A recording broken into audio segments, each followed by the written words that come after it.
My presentation, my job was to kind of connect you guys to Marjorie's book on the chapter about farm workers.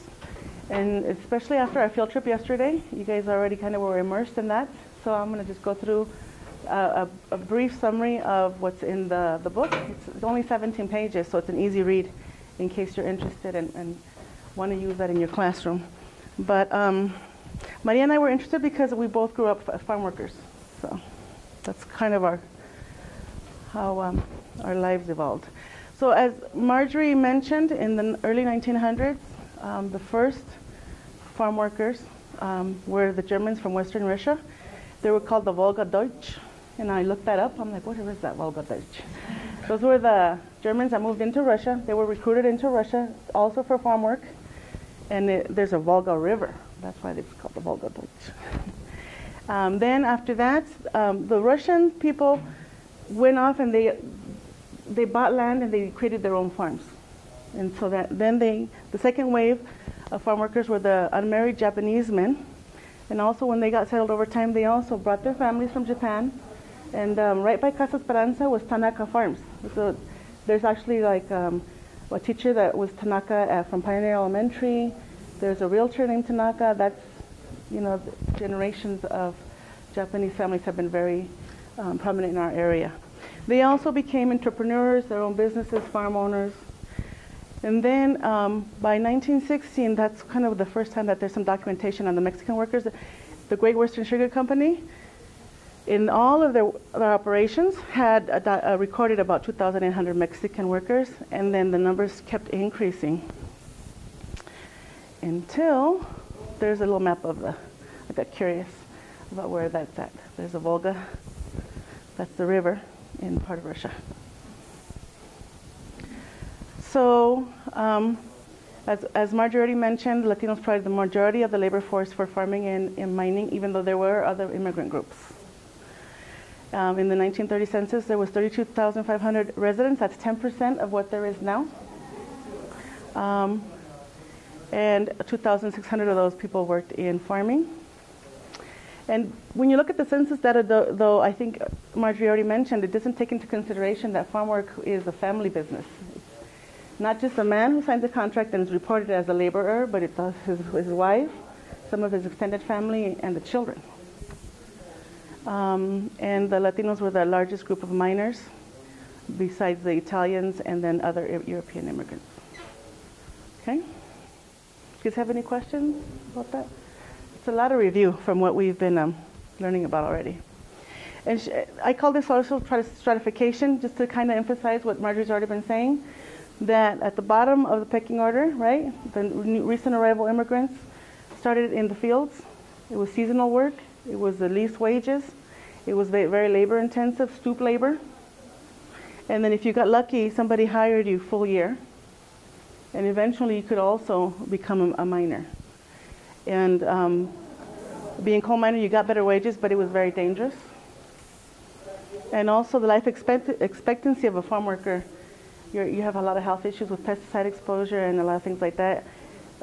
People that work in farm work, even now, their life expectancy is like decades less than a regular American. So, in the 1920s, it's when Great Western started actively recruiting Latinos, where they paid the travel costs, where they paid the train expenses. It was a recruitment, and I think somebody made a point of saying, okay, well, everybody talks about immigrants coming here, but they were pulled. There's a pull. It's a push-pull relationship that exists. It's not about just people wanting to leave their country, leave their town and everything they know. It's about an economic need that exists. It's a global. Immigration is a global phenomenon. It's not just about Mexican and U.S. relationships. Okay? And they even invested in some housing. Obviously, housing has always been a problem, and that's why Casa La Esperanza was built in the early 1990s. And also Casa Vista were for the male dormitory, because there was an outcry of people in Boulder County, people that were advocating for the farm worker families. They went to the Boulder County Commissioners, to the Boulder Community Action Programs, and they really wanted the county to take ownership and provide affordable housing for farm worker families. After they built Casa Vista in Longmont and the male dormitory, and then Casa Esperanza for the families there, Then Catholic Charities also built a couple in Greeley that are, and there's one where I grew up in Center, Colorado, in San Luis Valley. There's also a migrant farm worker housing site there that's affordable, decent housing. But Great Western, during this time, 100 years ago, they built little colonias, like little houses, shacks. And they were not in the main part of town. They were marginalized, kind of like Casa Esperanza was built at the edge of the town also. But of course, then it's an economic issue, right? In 1930s, the Great Depression, they cut back on their labor and wages. They hired less people, and then the wages went down and down until about the 1940s. And then after World War II, as Marjorie mentioned, there was a need for sugar again, and then that's when they started to flourish again, the company.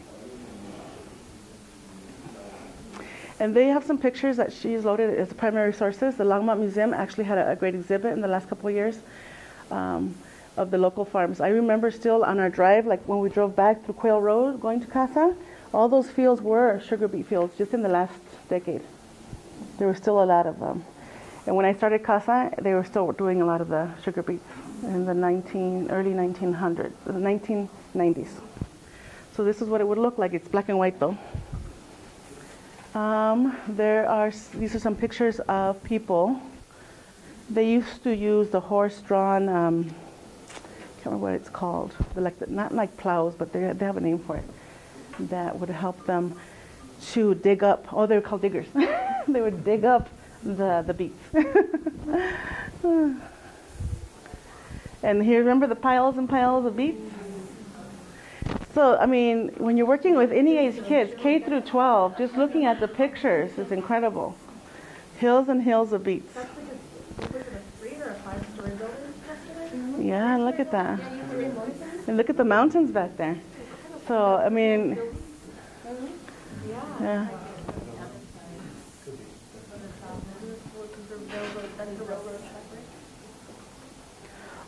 This is pretty interesting, a certificate of merit. It is for Canuta Martinez, and he signed his name. He was 45. He had 10 people in his family. He thinned 50 acres. He hoed 61 acres. He weeded 61 acres. And he topped 61 acres. Topped is when you cut the top off of the sugar beets. Very dangerous work. You work with knives, sometimes they cut their legs or cut their heads. That was the most dangerous part of it. And this was the farmer, Oscar something. Helverson. And Liberty Station, quality of work. They rated the quality of work. It was A-class work. So this wasn't pay, this was just that he had done the work? Canuta had done the work? Well, I mean, that's probably part of the, we'd have to look up the purpose of this, but it's 1929. They would say that they had, completed their contract, obviously, right? Mm-hmm. But this has nothing to do with their immigrant status? No, this is just for the work. Resident status, legal status, it's just for actually doing the It's just saying that they complied with the work, and this is what they were accomplished as a family, and so I imagine you would turn that in to get paid, right? Right? I imagine. I'm not sure. That's a good question for Marjorie later, in case she found out. So there's the beets. It was all, before a lot of the vehicles. There was vehicles during this time, of course, but not everybody had them. It depended on the horses still. And here's the men topping. It was mostly the men, I think, that did a lot of the topping because it's dangerous working with a knife.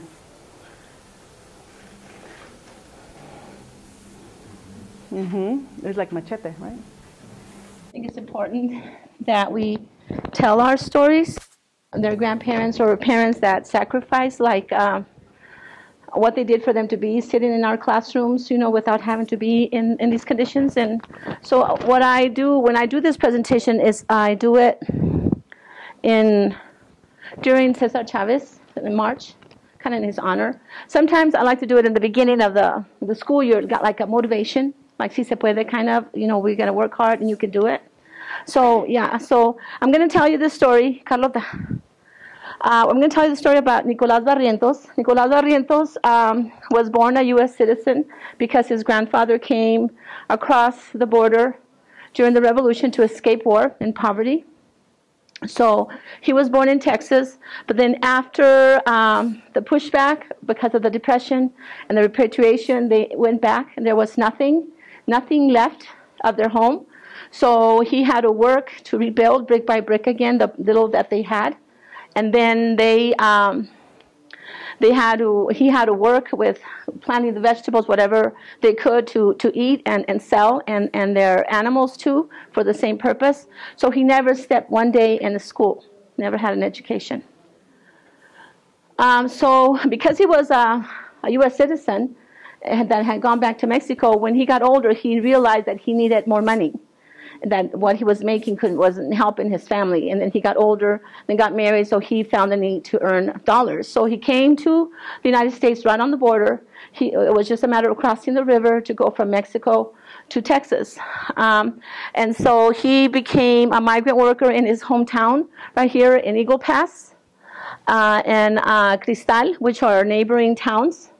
In the winter harvest of the spinach and those winter crops. Then he traveled 2,000 miles. That took a lot of days and a lot of sacrifice with all the discrimination, unable to get gas because they would not provide services for them, all the way to Nissa, Oregon, where they would be hoeing beets and thinning, weeding onions, taking the weeds out. And then after that was done and given the opportunity for these beets to grow a little bit, they would go to Montana with a contracted amount of acres for him and his family to hoe beets and clean beans. And then in August, September, Washington, the strawberry season was the next migration. Then after that, back to Oregon to harvest, the beets that were being grown and the onions. And then in November, the late season potato in Idaho. Almost snowing, picking the potatoes with your bare hands. And so this was his circuit or his migratory route. As Marjorie mentioned, el cortito, the short handle hoe that you will see or you saw, is there when they were thinning beets. Before Cesar Chavez, thanks to him, outlawed the short handle hoe, people would use the short handle hoe, start off, there was a rhythm all day long, 8, 10 hours or more, thinning, and you had to have good precision and good eye-hand coordination, because if you chopped up, if you didn't leave one beet here to give it room to grow underneath, then you wouldn't have beets, and so you had to do a good job or you would be fired. So, yeah. So you had to make sure that, the tools were sharp. So all these got done early. So people would sharpen their hoes, and you would work so much that you would go from one season and the different seasons to this. Okay. After thinning the beets, there would be the weeding of the onion. The onion, the stem, very, very delicate, very small. So you have to go between the onions and carefully take out the weeds without cutting the onions, because the same consequence would go. And you would have to have a short handle hoe, the purpose being the closer the eye to the plant, the less probability of you chopping off the vegetable that would brought the profit for the farmer. When the onion got bigger and stronger, the stems were not as delicate. You were allowed to use a longer one that you could just, take the weed out, right? Then the thinning of the beets was the short handle hoe, and then when it got taller, you could pull the weeds of the sugar beets when it got bigger, or you could use the long handle hoe. And after a while, even for the initial hoeing, you would still have to do, all this kind of work. Still hard, against the elements, the heat, the sun, the wind, the mosquitoes, the flies, the children in the field, the worry of don't go to the ditch, there's a canal and all of those dangers. So so that was that season. Camille? So here's Nicolas and his family and the long handle hoes in Montana. His family, his sons, and also a friend that came as a single man. Camille? Children in the fields. If children could do these sugar beets are already thinned, so they're just taking away the weeds, so they know the difference between the plant and the weed, so they could help in the summer. And other crops, like maybe not the onions, the topping of the onions, but spreading out the sacos or the sacks to fill what you filled with on the basket into here. So they would haul water in sacks, take care of younger kids. So they were always in the fields, being part of the community of working together for a common cause. Strawberries in Washington, hot in the morning, no, cold in the morning, wet with the dew and the irrigation, freezing, on your knees all day or your back to alleviate the knees. There would be the use of knee pads people would use. And so this was, as you can see in many fields, in particular this, no shade, just cars, children in the fields, hanging out, talking, got hot, go to the car, get in the car, roll down your windows. Too many mosquitoes, roll them up, leave them up a little, take a nap. If too hot, get under the car, put some sacks as a blanket, and take a nap.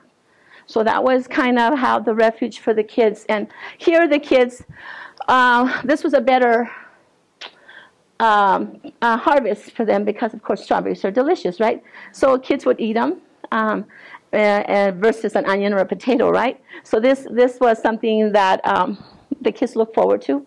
Some contractors would come with ice cream, and so we would put our strawberries in the ice cream, and we would have a little break. Okay.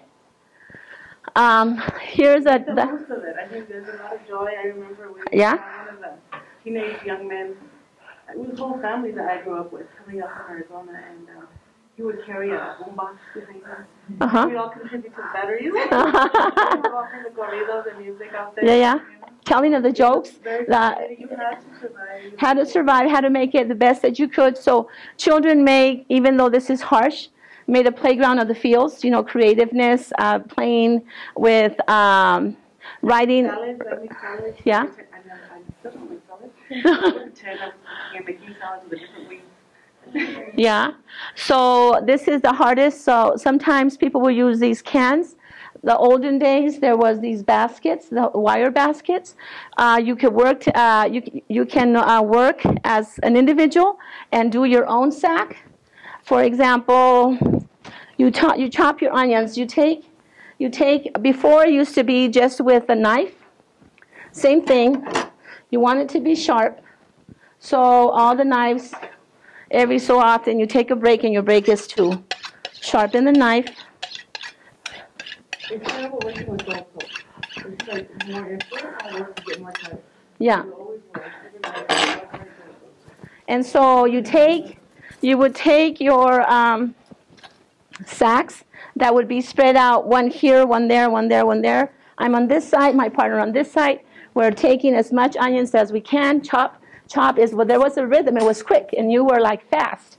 And then like within a few seconds, less than a minute, the sack is full. Ven, Carlota. Your partner holds a sack, and you go in and you do this, and then the next one, the second sack, ahora tú aquí, and then you dump it in, and then you make it, and that's your rápido. And then you make your, this. If you're by yourself, then you do it by yourself. You get your basket. You get to do this, and you do this. And you fill it, set it down, and do it again. But depending if you had a partner or not. There's a great sense of pride also in being a really good fast worker. Oh, yeah. There was like, man. Keeping up. My father would always keep up with the men. And my father would never let me cut the leather because they would get high wages. And it was all men. And he's like, I want to cut the leather. And I couldn't physically, I think, done it mentally also, but he never let me. We were always in the field with the hose, digging. It was stupid labor. Over there in the very back, as you can see, is a wagon of sacks. So you would count 50 at a time. Your homework, you're going to do 200, 250 a day. And how much do you think they were paid a sack at the time? Somebody else? 10 centavos. ¿Alguien más? $1? 6 to 7 cents a sack. If the onion was bigger, they would pay you a little more. The smaller, small one that was dry and it was like golf balls rolling out for your hands that you have to pick with your hand like this and put them in, because the stem was dry, they might give you 10 cents. So the homework, you already calculated, we have to do this many. So the lead would know, okay, I got to get 4 shifts of 50 and another 50 for my homework to make my $20, $25 a day at the time. Okay? Then the late season potato in Idaho. Here's the belt. It looks like an old contraption from way back. Before I go there, the sugar beets, once they were cultivated, they were grown, you pick them, and then you chop off the stem, and you leave them there, and then they go to the factory that we saw. Okay? Once the sacks were full of onions, single person would go, take the sack, take the top, put a wire, and go and seal the sack. So when they put it up on the trucks, they would not spill out. So this paid by the hour. Okay, Carlota, sigue.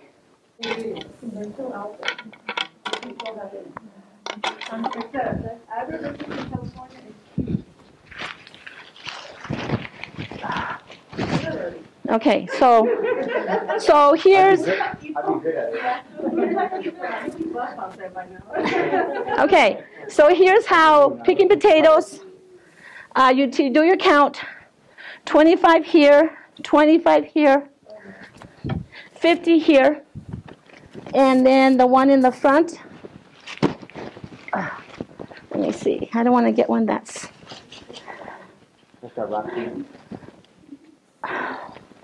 So then you have some dragging in the back. So you lay them out, and this is what kids could do too. Ve cuéntame 50. Get me, lay them out flat, like you're organizing sheets. Then you quickly get one from the back, put it here. Okay, now spread out your legs, toss it back, get over here so they can get you, Eric, over here. Okay, toss it back, and now start picking. No, potatoes don't grow in the air. Hasta abajo, hombre.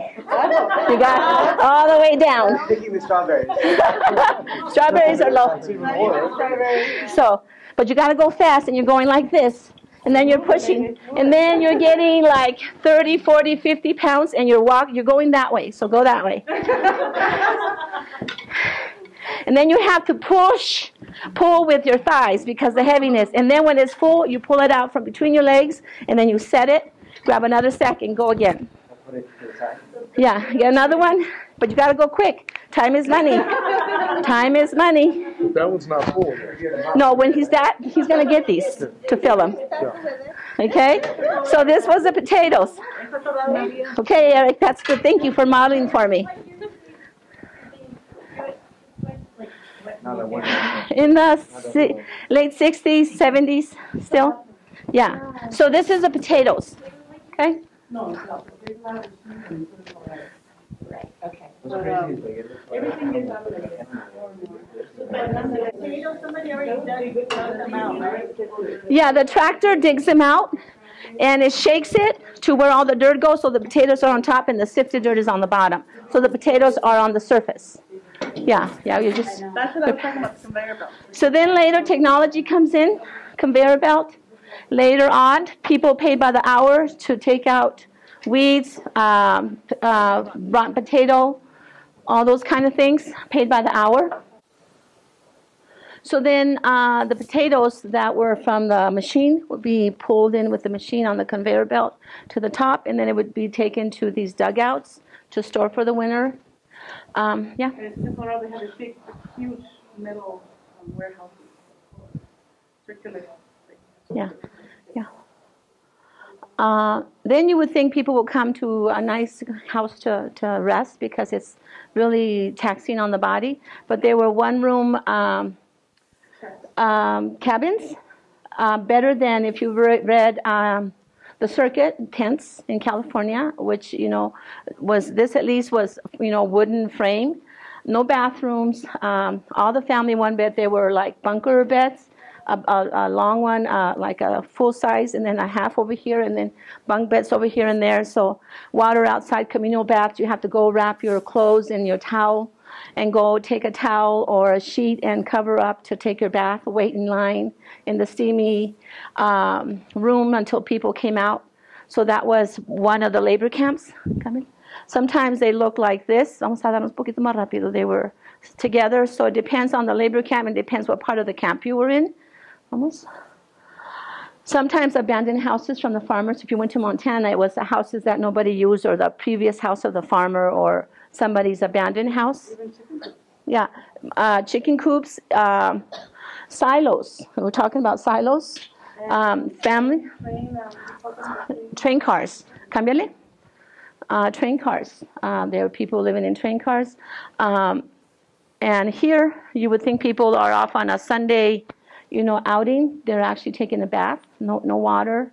So this is where they would take bath. This same family lived in a silo, and the parent shared with me. Ponlo para atrás, por favor. That's okay. Así déjalo.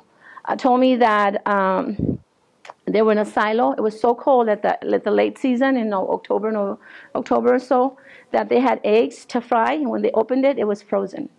So that's how cold it was, because it was all metal and it was cold. Nicolás then got married, had to have a big family just like farmers. And so these are two families. This is his oldest son, and that's Nicolás and Guadalupe, and his children. And this is Daniel's wife and children of the two families. So more hands to feed, more mouths to feed, but more hands to work and contribute and help, and then valuing a large family too, from that. So this was him.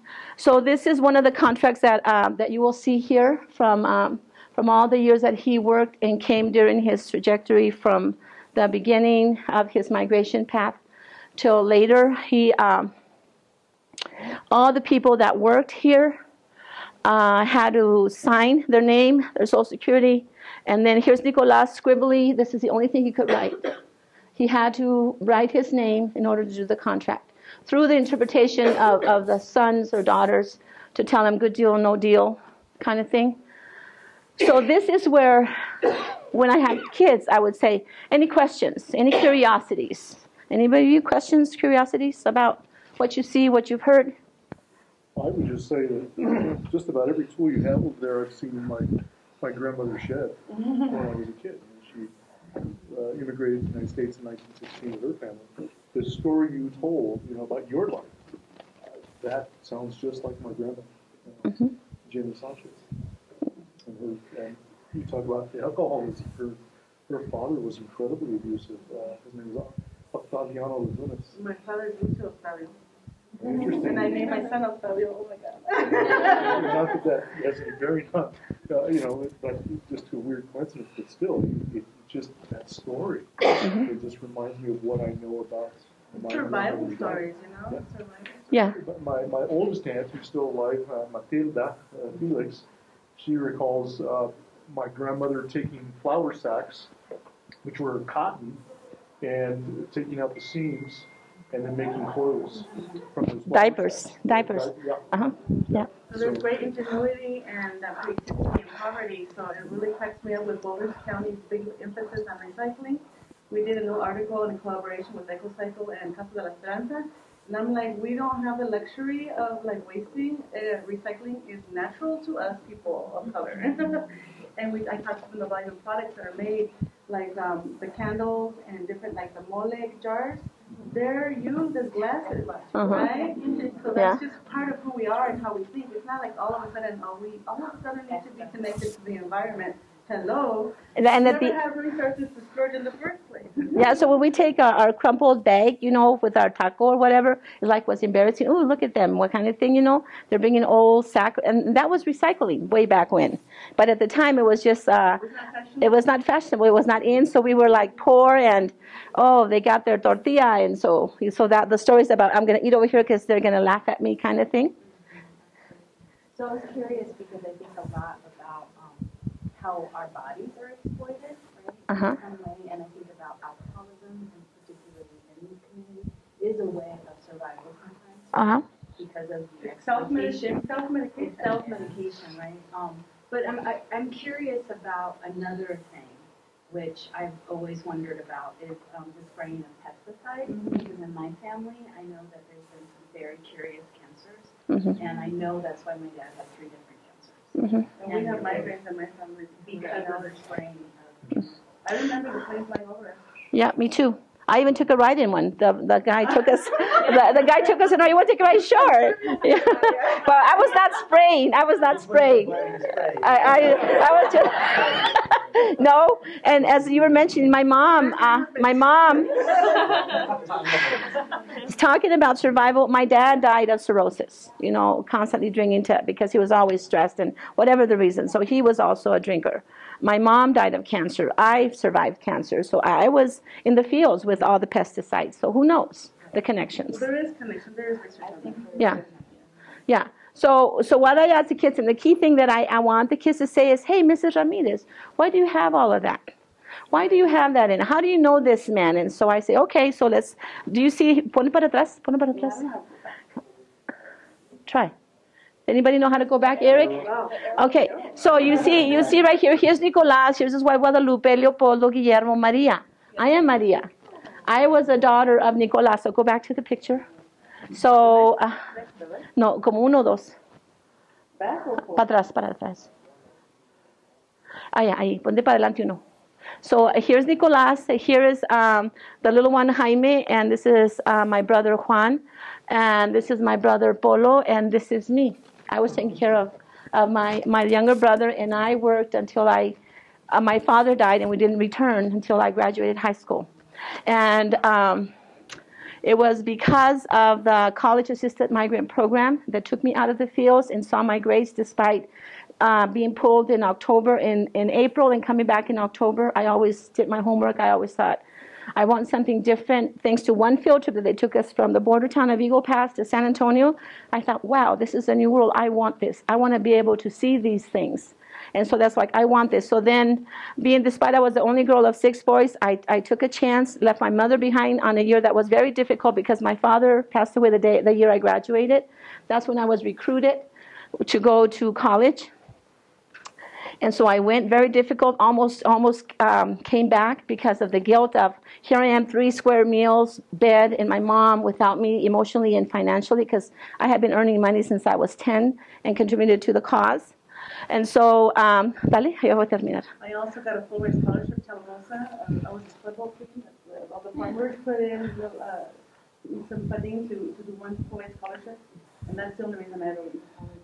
But my father was not going to let me go. Okay. So we just had to convince. So I'm going to go really fast because they gave us already a single. So let's go to the next one. And when I graduated, so I graduated with good grades. So that's why I tell my students, so your paper, your grades, they may not know you, but they'll see your transcripts. And they say, look at this girl, migrant, and good grades. She's a good promise to give the opportunity. So that's why I was recruited. Dale. So then I was in St. Edward's. I lived all the life. I never lived in high school, so there were no proms. I was like a full-time student. In my senior year, nobody knew I was a student because I had to work to support and help out. I joined all the clubs. I was sweetheart. I was baseball. We got a trophy for baseball. I was shortstop. Basketball, I got a trophy. Softball. And football, you're not going to believe it. Because of my lifting, and I was strong. I'd always been strong. So I tell the kids, I was quarterback at college. I was a quarterback, so I said, don't mess with me, boy.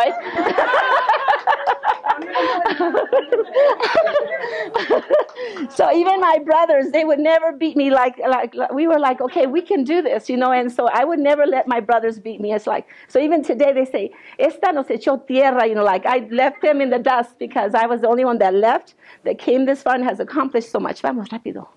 So then, unfortunately, had to drop out of college, had a brain tumor, ended up with getting married, 3 children, went to Montana. About 20.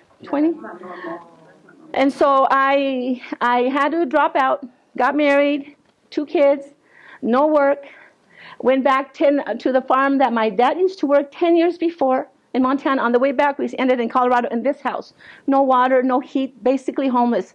The LEAP program that gives you funding to help me make this livable for the winter because I was pregnant with my third child. They said, we can't help you. I said, but I qualified. You know, they said I qualified. I said, sorry, ma'am, but this house can't invest. Nobody should be living here. And this is where my third child was born, and I was going to college at the time. Dale? So then I graduated with honors, magna cum laude. Vamos. Then I got to be state teacher of the year. Then I got to be national. I got my master's. I got national teacher of the year. Then I was in Latino magazine, Time magazine, USA Today came. Dale? Christina show, the international talk show, took me all the way to Miami to do it is the Latina Oprah. It was. And so in Univision, it was like an international kind of show. Univision is like the third largest television. It's a huge industry. Spanish. Yeah. You don't know who you're dealing with here. So then I got all made up by his makeup artist. I showed his kids. And then I get a letter from the White House. You're invited to go to the White House. So then I go and I get to meet Clinton. Dale? Okay, the president requests your presence at a breakfast to be held at the White House.